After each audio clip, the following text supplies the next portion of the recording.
সবাই মিলে আমরা কিন্তু সামগ্রিকভাবে চেষ্টা করেছি যাতে প্যাসেঞ্জার বাস থেকে নেমে যায়।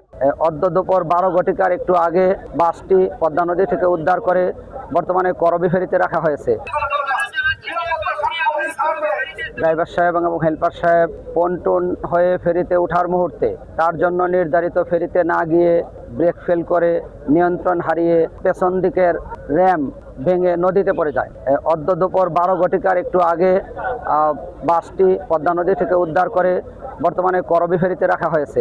উল্লেখ্য যে আমাদের বিআইডব্লিউটিসির কর্মকর্তা কর্মচারী, নৌ পুলিশ সহ জেলা প্রশাসনের নিবিড় তদারকির কারণে এই যাত্রীবাহী বাস থেকে সম্মানিত যাত্রীদেরকে নামানোর কারণে আজকে এই দুর্ঘটনায় কোনো নিহত বা নিখোঁজের কোনো খবর নাই।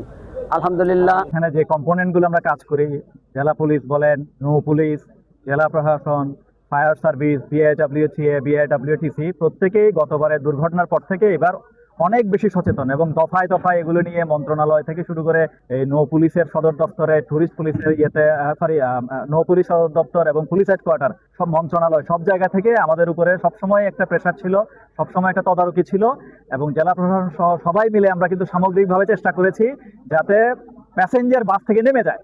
সবসময় এটা আমরা পারি না, একেবারে মানুষজন আমাদের উপর বিরক্ত হয়, তারপরও আমাদের সবার সামগ্রিক স্বার্থে আমরা এটা করেছি। এবং আজকে সকালেও কিন্তু একজন প্যাসেঞ্জার আপনারা পেয়েছেন, এক গাড়িওয়ালা ভদ্রলোক, উনি বলেছিলেন যে আমি আসলে বাসের সবশেষ প্যাসেঞ্জার বসেছিলাম আমার বাচ্চাকে নিয়ে, কিন্তু পুলিশ এসে আমাকে জোর করে নামতে বাধ্য করেছে এবং এখন আমার কাছে মনে হচ্ছে আল্লাহ বোধহয় পুলিশকে পাঠিয়েছে যে আমার জীবন রক্ষা করার জন্য। এটা হচ্ছে বড় সন্তুষ্টি।